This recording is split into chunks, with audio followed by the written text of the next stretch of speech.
today is a bit of a mixture of 4.1 and 4.6. So we skipped over 4.1 at the beginning of the chapter,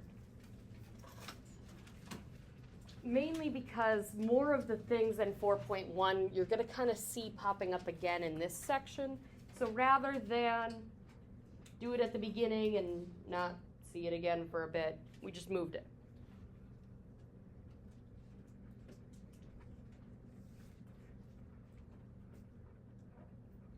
Now I did pull some of the things from 4.1 into 4.2.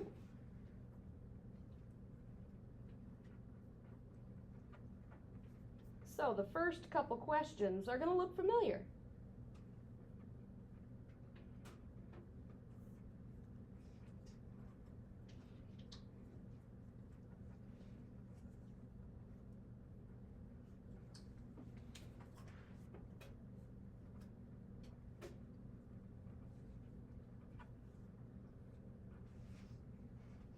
Because we talked about what makes something a polynomial and what's it mean to be in standard form and what is the degree and what is the leading coefficient. We talked about that early in the chapter.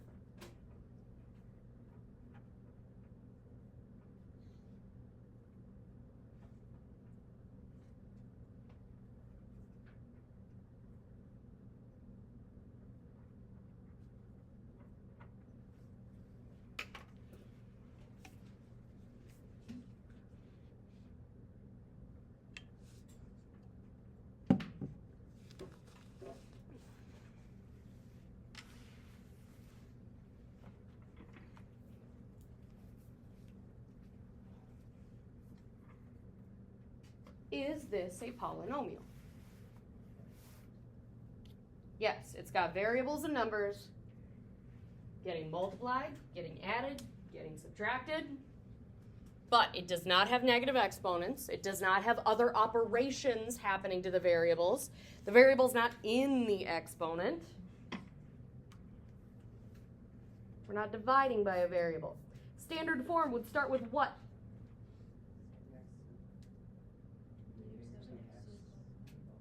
Negative 7x to the 12th power. What would come next?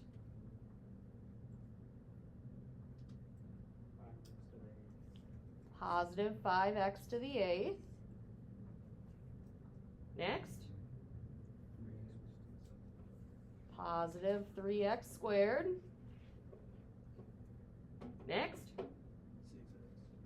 Plus 6x. And last but not least, minus 8.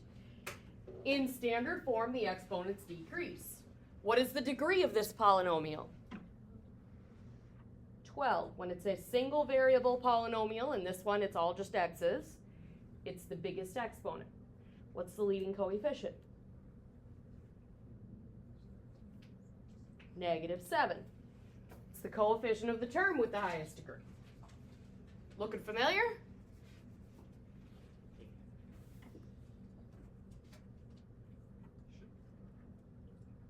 Do one more like this, and then we're going to change it up.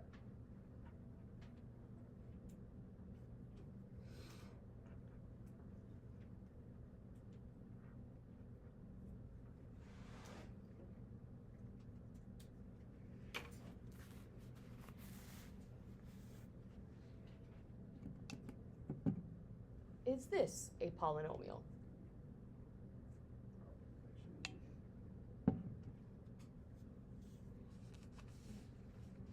No. Someone was confident enough to say no. What's the problem? It's actually not the square root. It's the fraction. You can't have a variable in the denominator. Now, a square root could be a problem. So I'm glad you focused in on that.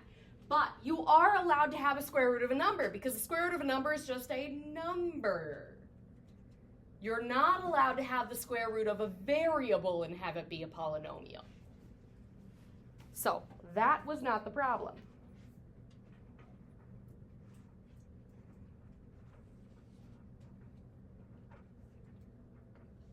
This was the problem. You're dividing by a variable.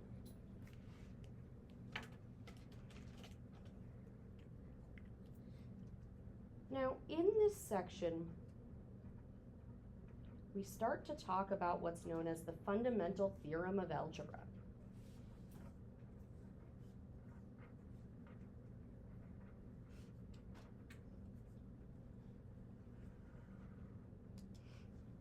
Now, based on its name, I feel like we should have heard about this theorem way earlier, because if something is fundamental, what does that mean about it? It's necessary. It is foundational. It is something that has built the entire thing. A fundamental theorem of algebra is a theorem that applies to all of algebra, but you haven't really needed it before today. The fundamental theorem of algebra states that the number of solutions, probably should have started the sentence with the, but oh well.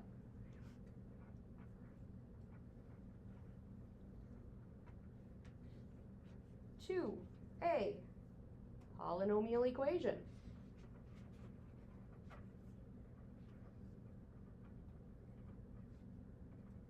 is equal to its degree.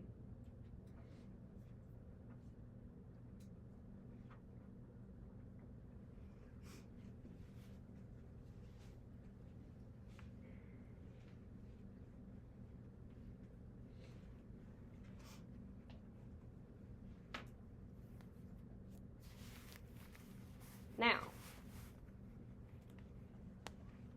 you might be looking at this and being like, that doesn't feel right. Because we've had situations where that's not been true. For example, quadratic equations. How many possible real solutions were there? 2 or 0 or 1.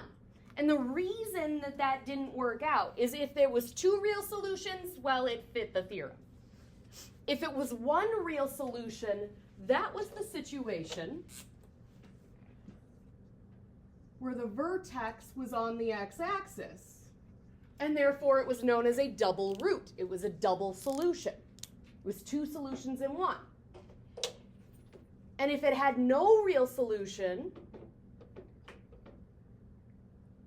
note this doesn't say the number of real solutions. This says solutions in general. If it had no real solution, how many imaginary solutions did it have? 2, because of the plus or minus.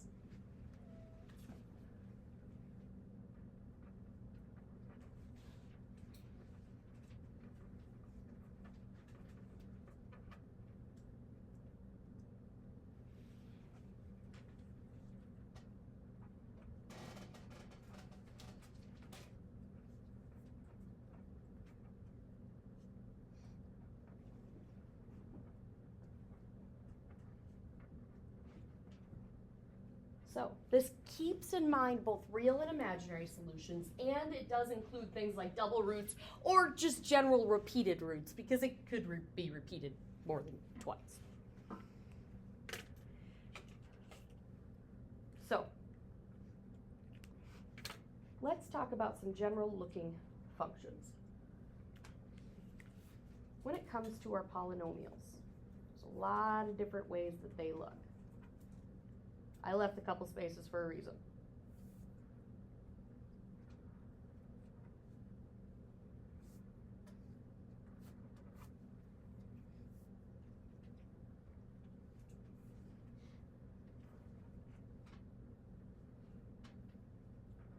I'm going to draw 6 little graphs.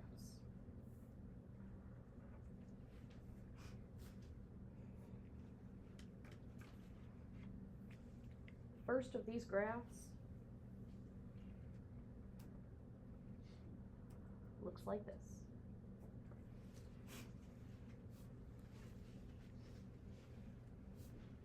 Now you've seen graphs that look like this before. What are they called? They're called linear.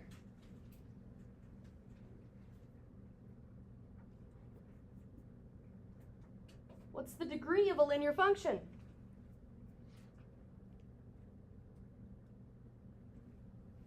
One.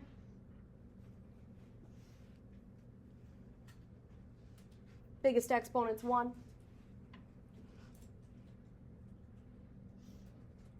And you'll notice that when I draw a linear function, it has at most one x-intercept. Has one real solution.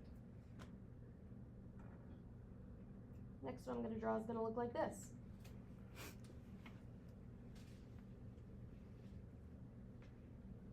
What kind of function is that one? Quadratic.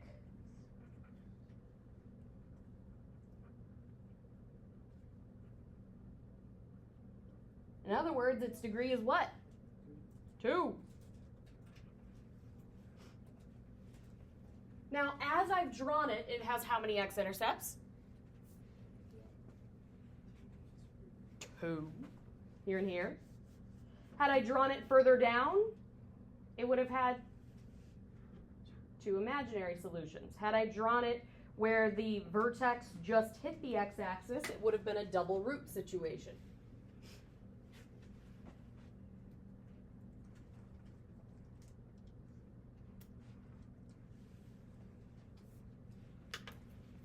Next one looks like this.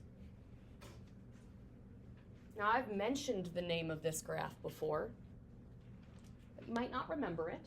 That's okay. We're talking about it today.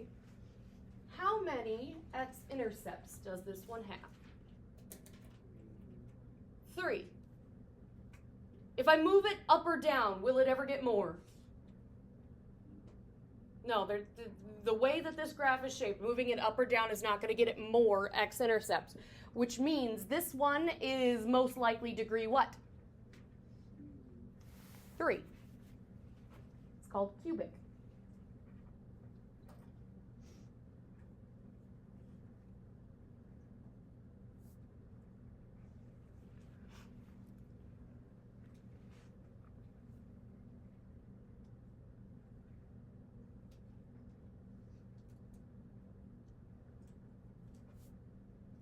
Now note I say most likely, and that one was designed to be cubic in degree 3. I said most likely because some graphs, as they have a higher polynomial degree, can kind of be simplified down depending upon what are the coefficients of the variables. How many x-intercepts? 4. This is designed to be a quartic function. In other words, it's designed to be one of degree 4.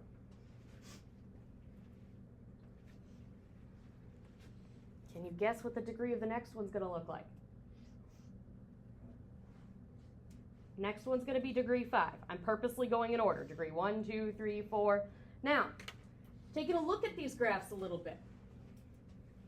Taking a look at how they're kind of built. When I go to make these graphs, I smooth them out, but generally speaking, degree 1, I'm going one direction. Degree 2, I'm going upwards, and then I'm going downwards. I'm going 2 different directions. Cubic, I'm going up, then down, then up. Kind of 3 different things going on. It's got 2 turning points. Quartic, up, down, up, down. 4 different directions. Now, if I start this next one going up, then I'm going to go down, then I'm going to go up, then I'm going to go down, and then I'm going to go up, and then I'm not going to do anything else. How many ways did I go? 1, 2, 3, 4, 5. Have you noticed that the directions I go is equal to the degree? At least in their most basic graphed format. Again, they can always kind of be simplified down depending upon the exponents. Yeah. 1, 2, 3, 4, 5. I change directions 4 times to get 5 different directions. This is called quintic. When it's degree 5.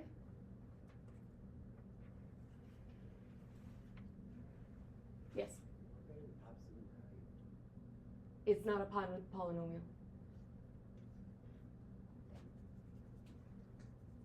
last one that we're going to have on here is hextic. Also got some other names to it. I'm not going to focus too much on degree 6, but I like you to at least see it. If I start this one going downwards, how many times do I have to change directions? I need to go 6 different directions, so I'm going to change directions technically 5 times. 1, 2, 3, 4, 5, 6. Would look something like that.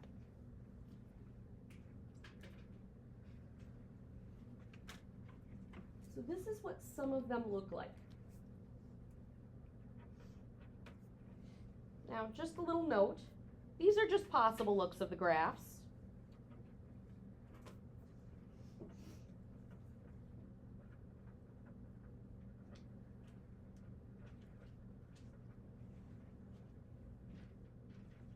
Higher degree graphs can look simpler.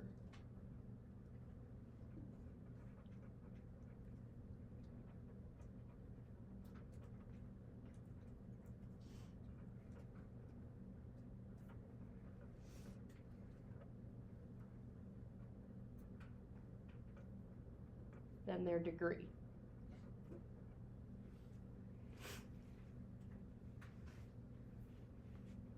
We talk about the looks of these graphs because it gives us a general picture of what's going on with the graph. It also tells us about what it means for a function to be even or odd.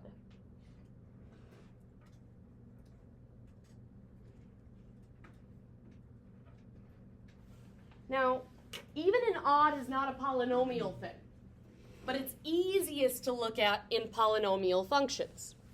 Even and odd tells us if the graph starts and ends in the same direction.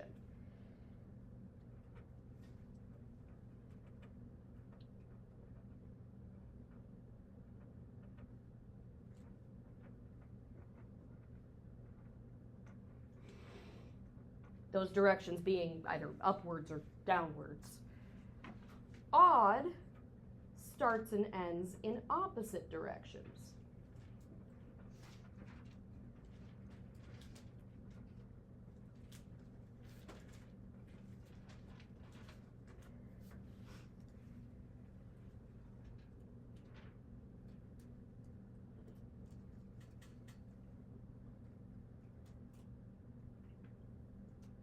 The nice thing about polynomial functions, which of the 6 that we've drawn are even? Degree what, and degree what?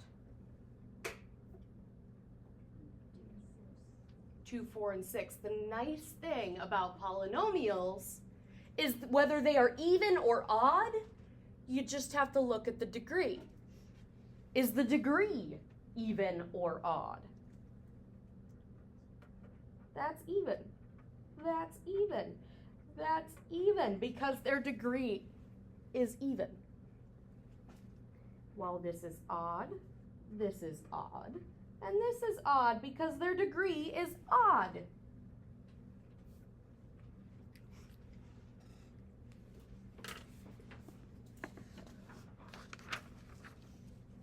There's more that I can tell by just looking at these graphs, though.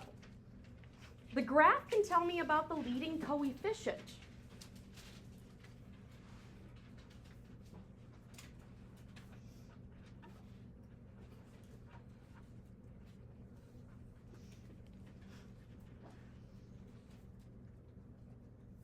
Specifically,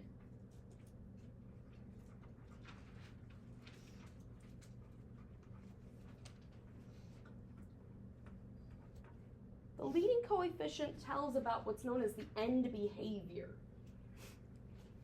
In other words, it's how the graph ends at the right side, because as you read a graph, you read it like you read a book from left to right. So it tells about the end behavior. It tells you about what's happening on the right side of the graph.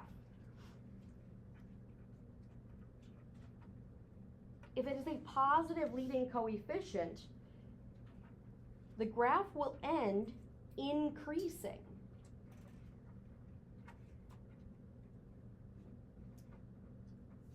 In other words, it will be end going up on the right. While if that leading coefficient is negative, it will end by decreasing. Decreasing does not have a G in it. It has a C. Benson, get it together.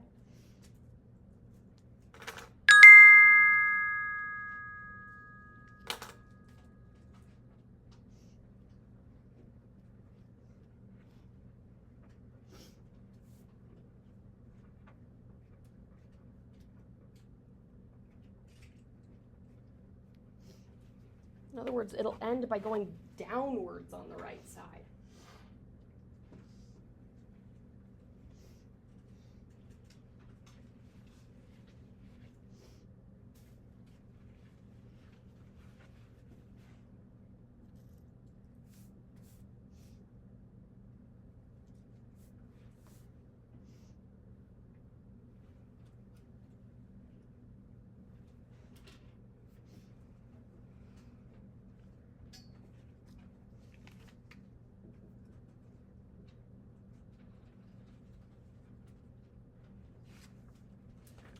So looking at these graphs, which ones seem to have a positive leading coefficient? One,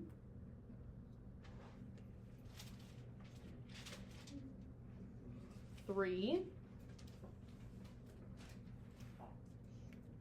5, and 6 all have a positive leading coefficient in how I drew them. Because as I go to the right, they're going upwards, which means this one and this one appear to have a negative leading coefficient because they're going downwards.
I'm going to make a very vague question. Given the polynomial, find the following.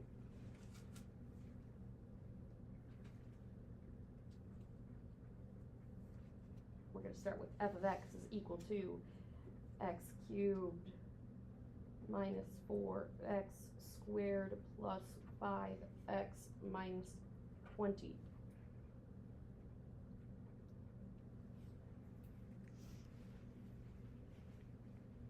And some things we're going to find with it.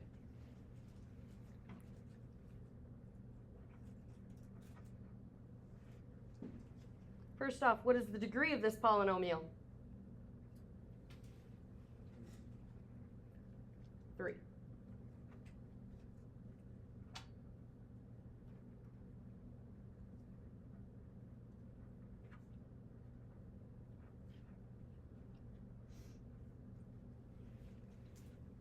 What is its leading coefficient?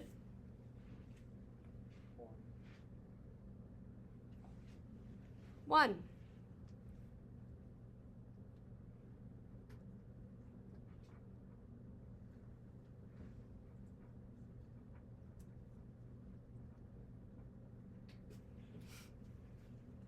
How many solutions will it have?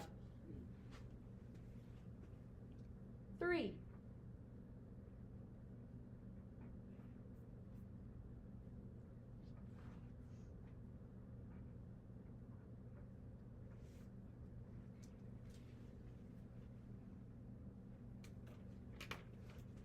How many real roots will it have?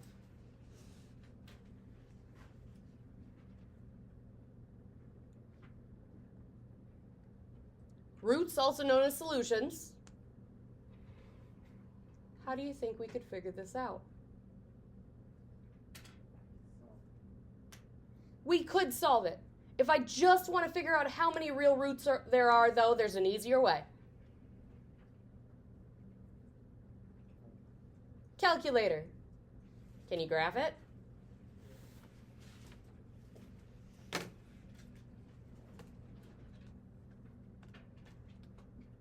X cubed minus 4x squared plus 5x minus 20.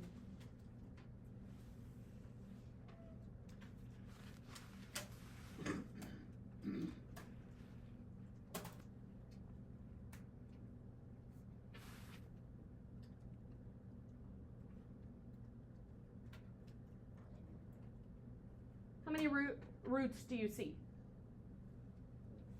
I see one real root. Should my graph maybe look more complicated than that, though?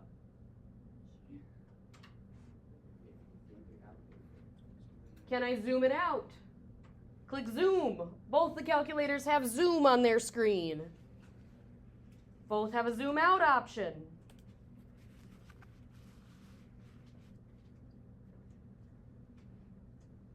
Okay, now I see there's a curve in my graph. Should my graph be more complicated than this?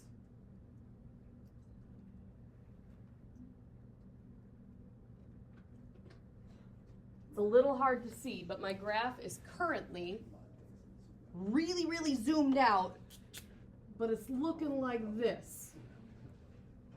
How many directions is that graph going?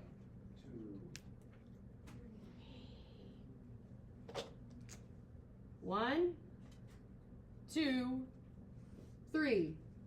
Should my graph look more complicated than this? No. I'm seeing everything I need. How many real solutions does it have? How many x-intercepts does it have? 1.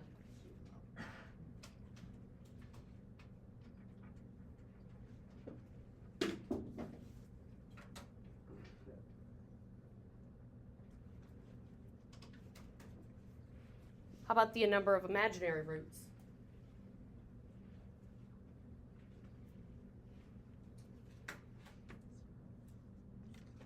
Not 0.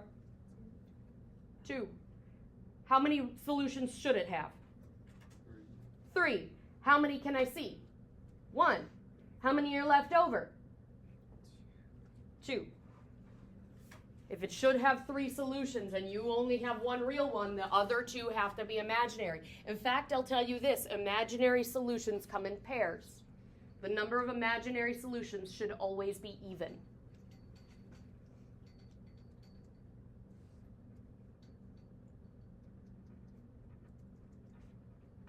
What about the end behavior? Is it increasing? Is it decreasing? Increasing.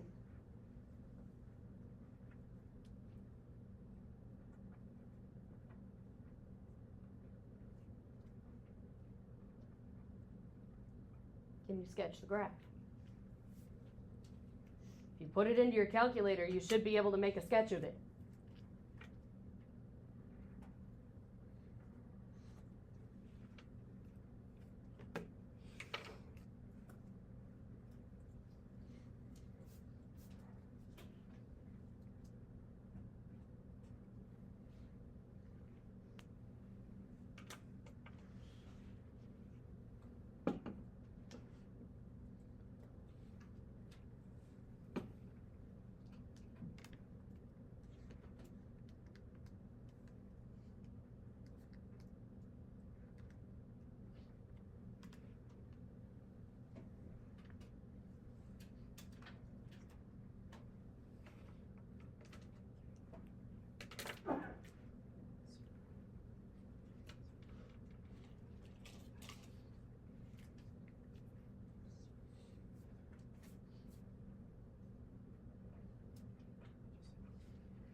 Given the graph, find the following.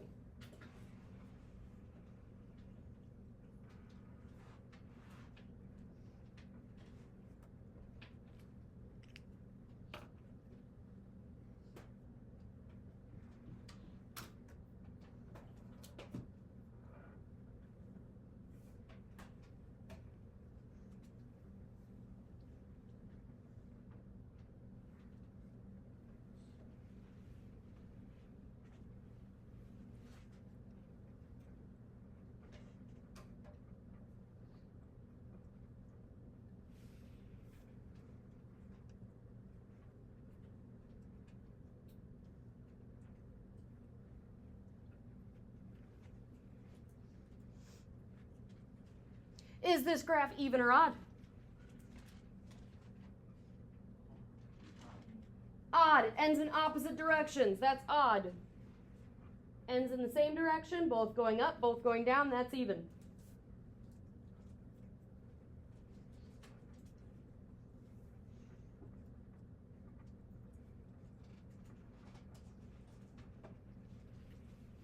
What is the possible degree of this polynomial?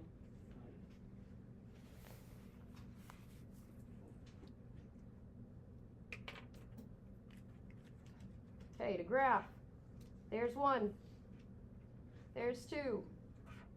There's 3. There's 4. There's 5. Possible degree? 5. Now note it says possible degree.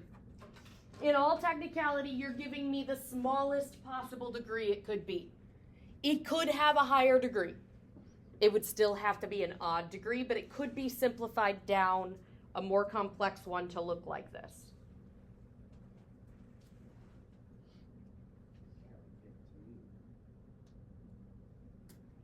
That would be mean.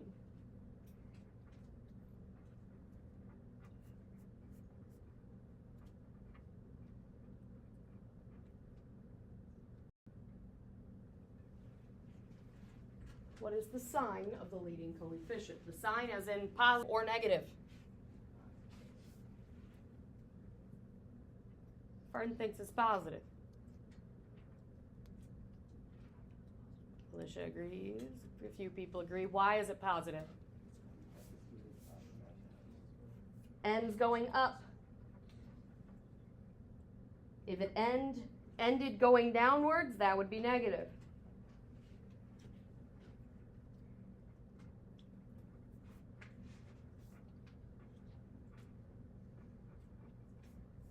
Number of real roots.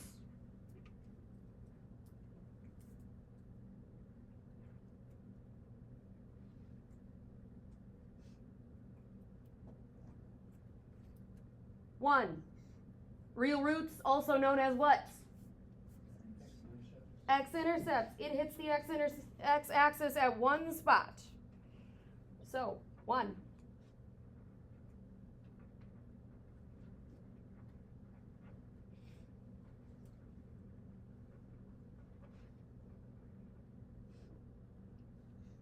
Number of imaginary roots. In all technicality, possible number of imaginary roots.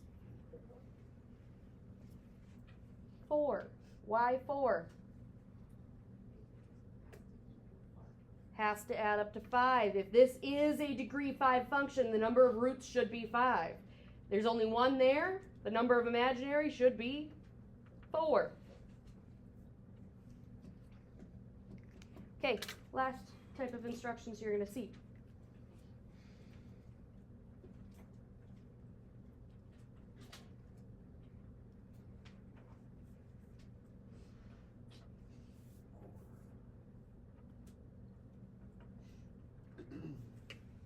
Sketch a graph with.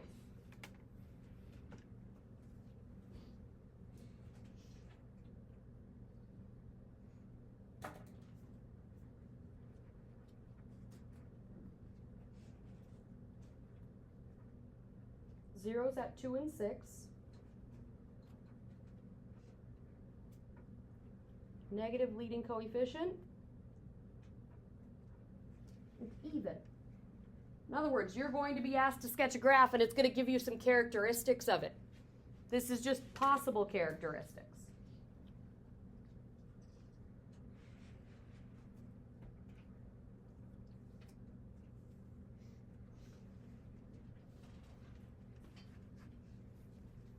Start with the thing that's the most specific.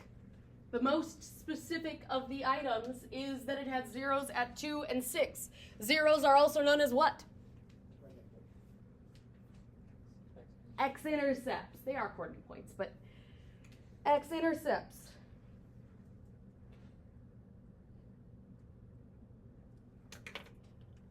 My graph needs to hit here, and it needs to hit here. The next most specific thing is that it's got a negative leading coefficient, telling me what does the graph need to do. End going downwards. So it has to end going this way, and if it has to end going this way, now let's look at even. Where does it need to start? Also downwards, because if it ends going downwards, it needs to start going downwards to be even.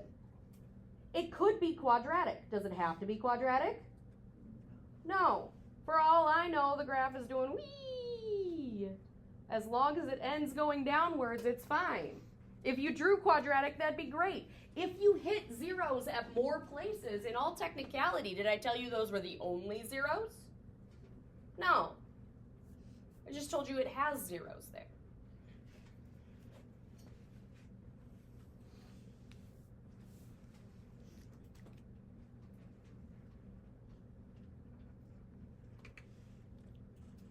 Okay, last example.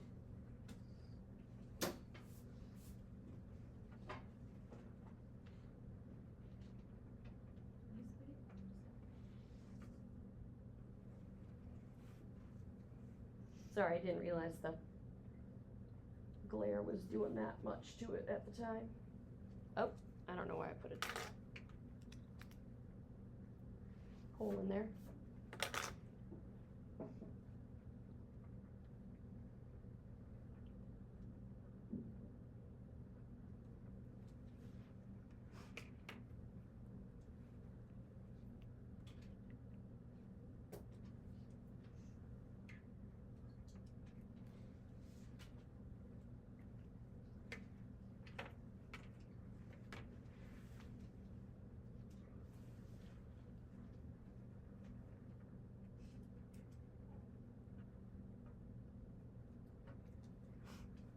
Unlike this tends to mess with people. Namely because earlier I said imaginary solutions should come in pairs. If there's two real solutions, does it make sense to have a degree of 5? No. With one exception.